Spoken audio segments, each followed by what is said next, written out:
Hello there, welcome back. This is Ben Berlin again with Berlin Enterprises.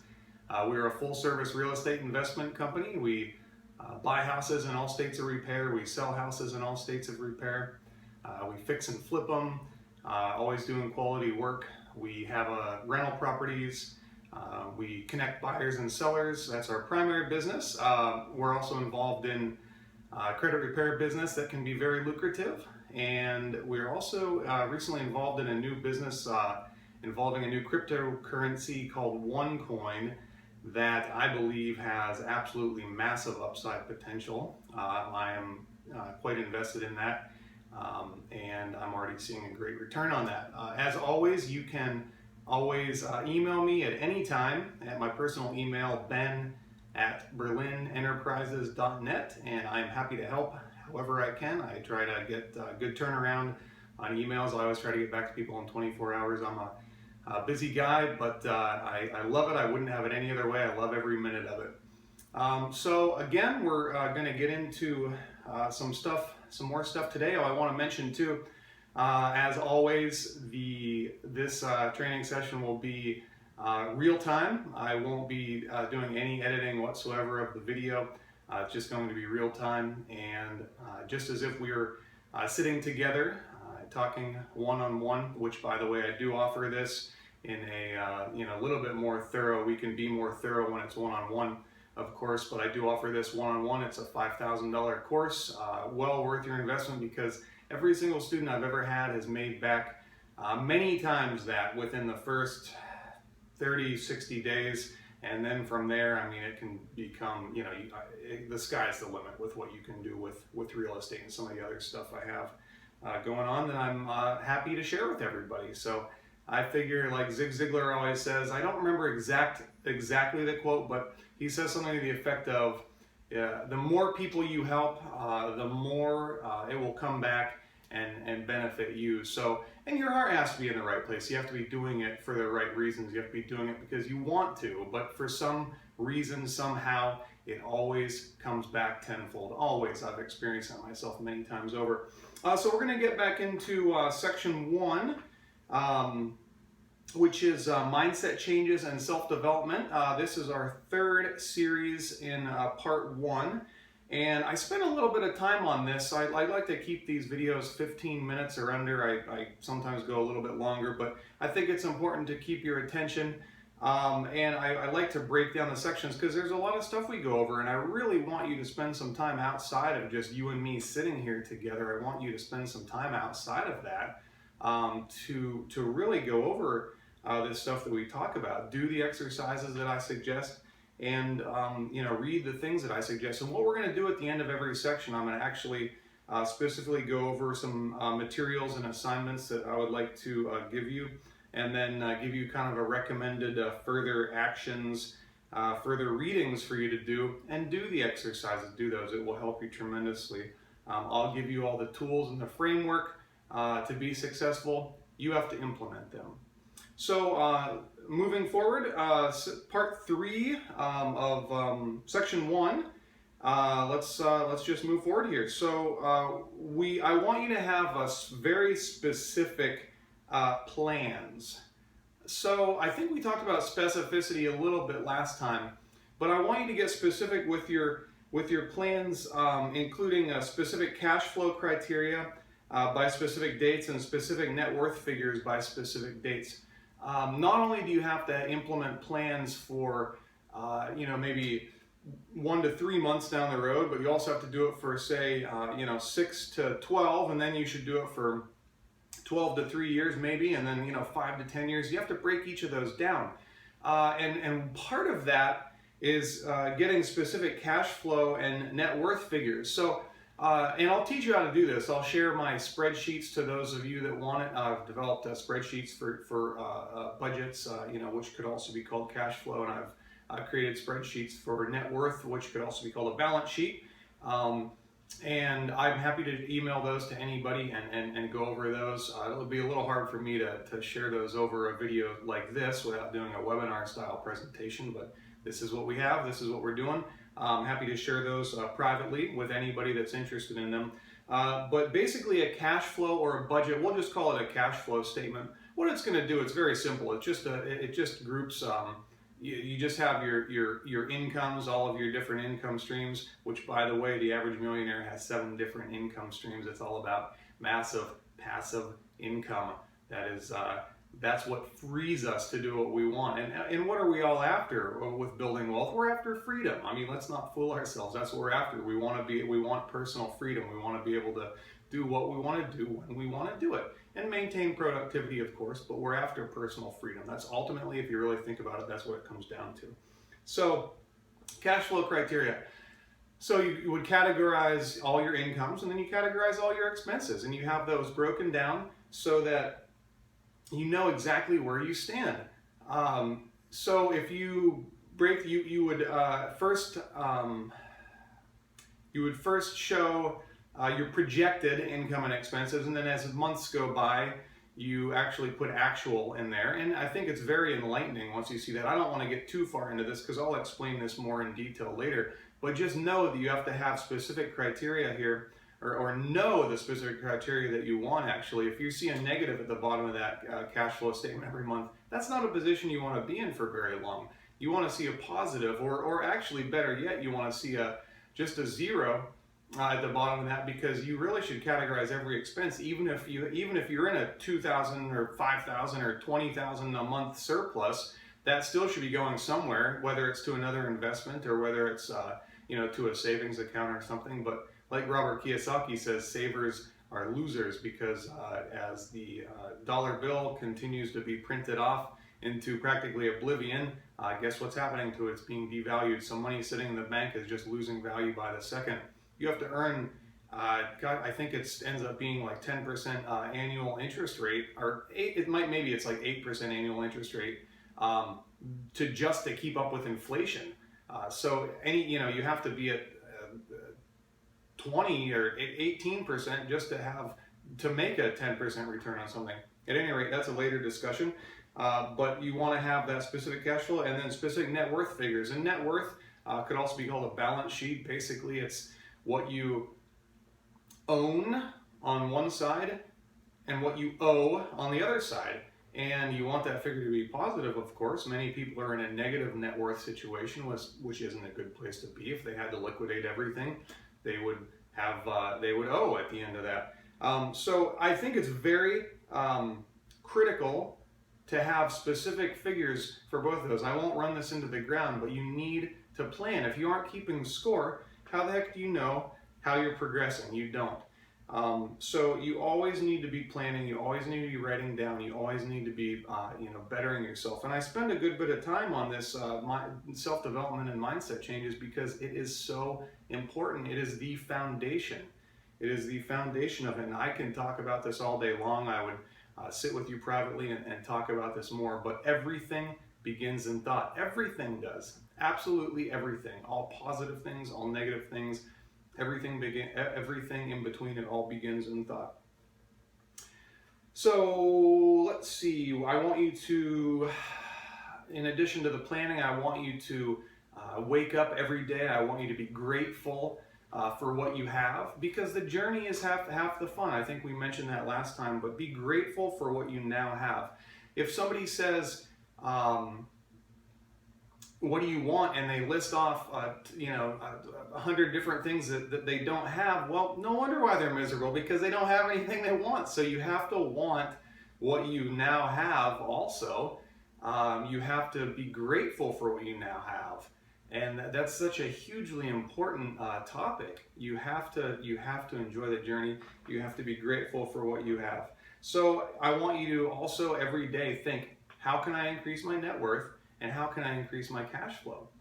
And so you want to think both those things, because sometimes people increase their cash flow maybe at the expense of their net worth, or sometimes maybe they increase their net worth at the expense of their cash flow. And that's not a position we want to be in. We want to be in a position where we are increasing both of them. And that's one of the reasons why real estate is such an incredible investment vehicle. With gold or silver, for example, yes, some people consider it. It isn't. I very much actually encourage you to buy gold and silver in the state of the current economy. I very much encourage that. But you know, some people who just invest solely in that, it doesn't cash flow for you. So you're actually using. What are they buying that with? You know, most people maybe have a job and they have, you know, a little extra income every month, and they buy some gold and silver with that, and that's great. It is a store of value. I do think that it is going to. I think it's actually going to be incredible when the dollar collapse. I think the dollar will collapse. I don't see how it can't eventually, but I think at that point is when there's going to be the real value in gold and silver. But for now, that uses up cash flow to buy that, and that's it. So it is at the so it would increase your net worth, but it's at the expense of cash flow. And I don't know. I could think of another example, but I'm sure you can think of examples where something might increase your cash flow at the expense of net worth. Maybe actually a simple example on that is if you pay off, say, a debt, that would increase cash flow because you no longer have that whatever $500,000 payment a month. So it increases your monthly cash flow, but it actually could decrease your debt depending on the debt that you paid off. So what I love about real estate is if you do it right, it will increase your cash flow and increase your net worth. And by doing it right, that's very simple. If you buy an income producing asset like real estate, if you use it as a rental property, what happens when you do that? And if you buy it for a good deal, if you buy something for $60,000 that's worth $100,000, what just happened there? You increased your net worth by $40,000. And if it's cash flowing you a net positive $500 a month, you increased your cash flow. There really is, to my knowledge, very few, if any, other things that can do that. Not to mention, you can use other people's money to buy real estate. So it's like a triple whammy, you know, a good triple whammy to you. I just don't know of anything else that you can do that. So always think how you can increase your cash flow, how you can increase your net worth. Remember, multiple streams of income. For every millionaire. That's a very key thing. I always have 5 to 10 different streams of income coming in. And you'll see it's, you know, if one dips down a little bit, you have the other ones that you can build up or keep going.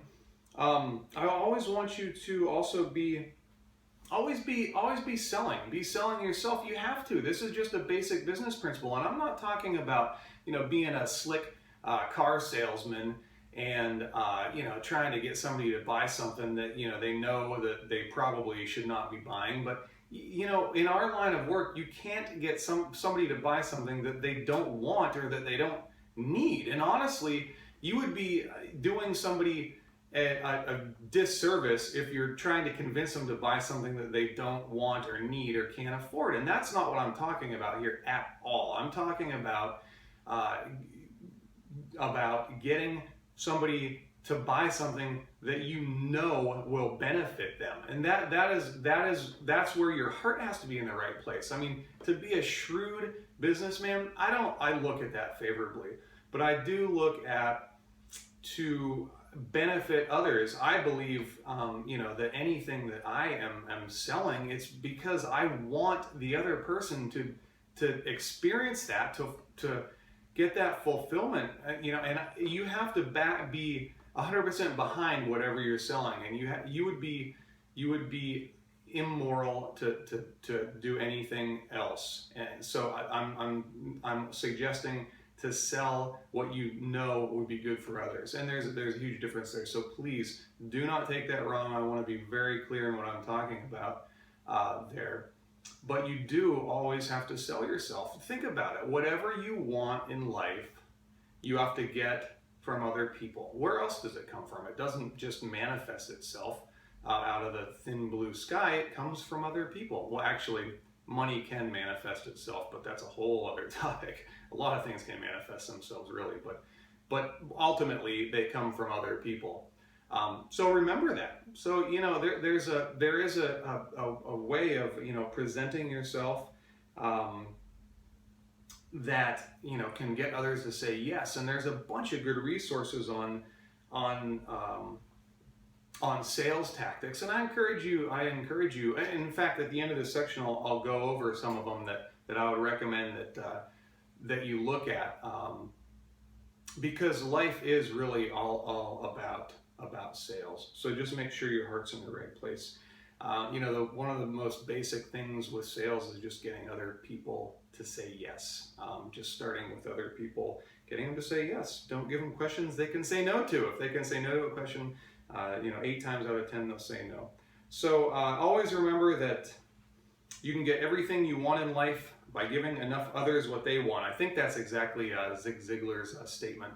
And always remember that. I mean, that is so important. And I just see that. I see when somebody's heart's in the right place and they're encouraging others and getting other people what they want. I just see how it comes back to them. I just see that over and over again.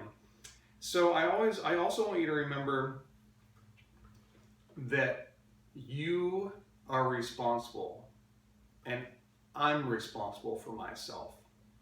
Nobody else is. Nobody else is responsible. You are responsible for yourself, and that is a profound statement. So many people I see, so many other people I see trying to sharp the responsibility off on somebody else, or using excuses why they are where they are. Or ultimately, what it is taking a responsibility off themselves. And I mean, even if you just look in America today, it's all, everybody wants to put the responsibility on the government or something else, and feel that they need handouts. And I'm not going to get political here, but just be aware of that ultimately a lot of policies, it takes responsibility off the individual, and we are all responsible for ourselves. That is it. The buck stops with you. The buck stops with me. Only you can change where you are in life. Only you. Nobody else will do it for you. Nobody else is going to do it for you. Only you can change where you are in life. And always remember that. You can do anything you want, and I can do anything I want. We are essentially, everybody's dealt a little bit of a different hand, but a realization that I've learned is we're all in the same boat. It doesn't matter who you know, how much you make, what family you were born into. It doesn't matter. We are all in the same boat. We all have the same struggles. It does not, I am thoroughly convinced it doesn't matter where you came from. And again, I want you to remember, I came from a modest family, 4 kids, teacher for a father, stay-at-home mom, incredible family. I had the best life, but I didn't come from anything. I wasn't handed anything. I've worked for everything I've gotten. I understand some people, are born into a family that, maybe is less fortunate, but they still have a chance. It's up to them. It is up to them. Some people are born into very good families, and again, it's up to them to continue that on. So always remember, only you can change where you are in life. Don't think other people are lucky. That's another thing. People, I think, sometimes get bitter at successful people because they say, oh, they got lucky. No, that is not true. Luck is when opportunity meets preparation. That's what luck is. If an opportunity comes by you and you weren't prepared for it, then you're not going to get what other people call lucky. If you were prepared for it and an opportunity hits you, then yeah, maybe on the surface it does look like you were lucky, but you were prepared. Let me ask you this. If an opportunity was right in front of you and you weren't prepared for it, what are you going to do? You're not going to do anything. If you're prepared for an opportunity when it hits, then you will be successful. And other people might call that luck, but it's not. So that's what luck is. So I want you to listen to everything I've said today. We're at about 20 minutes, I see already. Time flies. I want you to go through the previous videos, reread them, take notes on them. I think it's very important that you take notes on them. And this is all very, very important stuff that we're talking about. I think what we're going to do next time, I'd like to kind of just recap what we talked about. I'm going to give you some declarations that you can that you can say every day, post up on your wall in the morning. I'll give you some other resources, give you some recommended readings, and do those. I mean, it will help you tremendously. So just remember, if you follow everything that I tell you to do, you will be successful if you actually follow through with it. I guarantee you will. Again, Ben Berlin with Berlin Enterprises. Feel free to email me anytime at my personal email, ben@berlinenterprises.net. Thanks again, gang, to your success.